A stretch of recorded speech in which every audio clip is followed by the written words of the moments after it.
इस वीडियो में हम देखेंगे एक्सरसाइज 6.3 का क्वेश्चन नंबर 2, जो कह रहा है find the values of the unknowns x and y in the following diagram.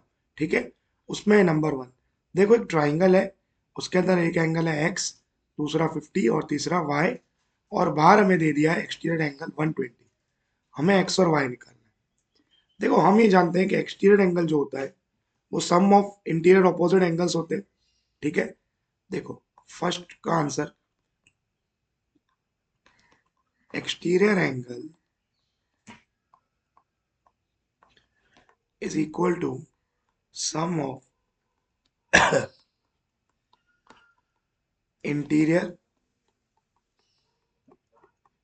opposite angles। ठीक है, तो एक्सटीरियर एंगल यहां देखो कितना है, 120 degree, equal to interior opposite angles कौन से 50 प्लस एक्स।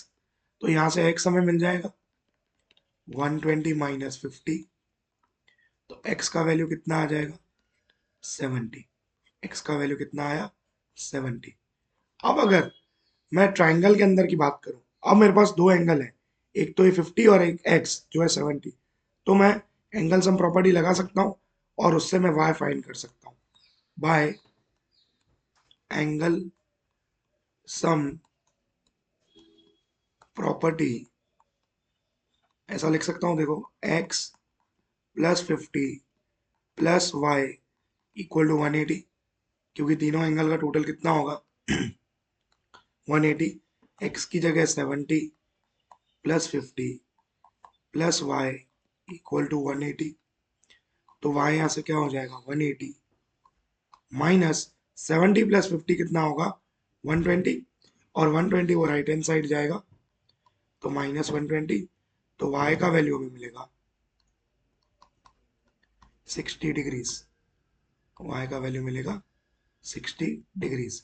ठीक है, अब अगर सेकंड क्वेश्चन देखें हम तो 80 डिग्री के सामने देखो ये y दिख रहा है, ये y और 80 आमने सामने एकदम, और बीच में देखो ऐसा x बन रहा है, x बन रहा है। जब भी ऐसा एक्स बने, यानी दोनों ऑपोजिट एंगल्स इक्वल होते हैं, जिन्हें हम बोलते हैं वर्टिकली ऑपोजिट एंगल्स। यानी वाई जो है, वाई वो भी 80 डिग्री हो जाएगा। कितना हो जाएगा 80 डिग्री। देखो सेकंड में मैं लिखूंगा वाई इक्वल टू 80 डिग्री। कैसे? वर्टिकली ऑपोजिट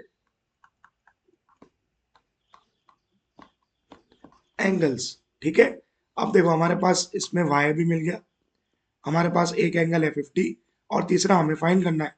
तो फिर से क्या करूंगा, इस ट्राइंगल के अंदर मैं लगाऊंगा एंगल सम प्रॉपर्टी बाय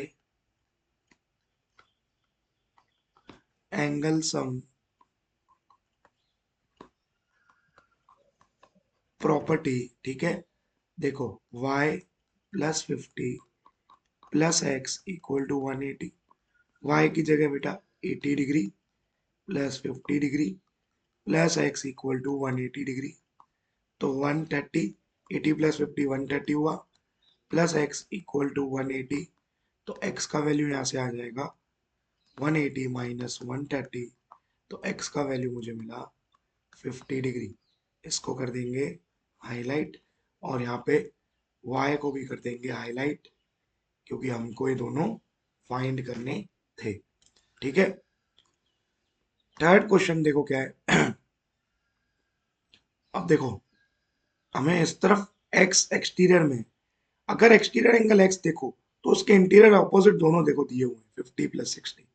हो गया ये सवाल, देखो। और फिर आप क्या करो, अंदर ही एंगल सम प्रॉपर्टी लगाओ, वहां से y भी मिल जाएगा आपको। ठीक है, क्योंकि दो एंगल दिए हुए हैं तो तीसरा मिल जाएगा। यानी इन शॉर्ट 180 में से माइनस करवा दो इन दोनों को ऐड करके तो भी मिल जाएगा। देखो कैसे, सबसे पहले एक्स फाइंड कर रहा हूं मैं, उसके लिए लिखूंगा थर्ड में exterior angle equal to sum of interior opposite angles. तो हमारा एक्सटीरियर एंगल देखो यहाँ क्या था बेटा, एक्स, और इंटीरियर ऑपोजिट क्या है, 50 प्लस 60।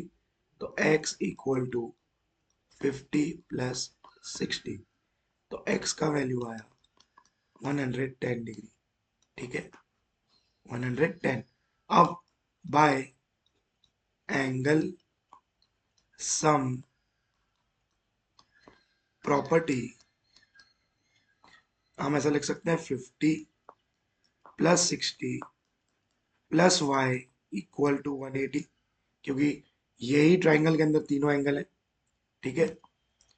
50 प्लस 60 हो जाएगा 110 प्लस वाई इक्वल टू 180।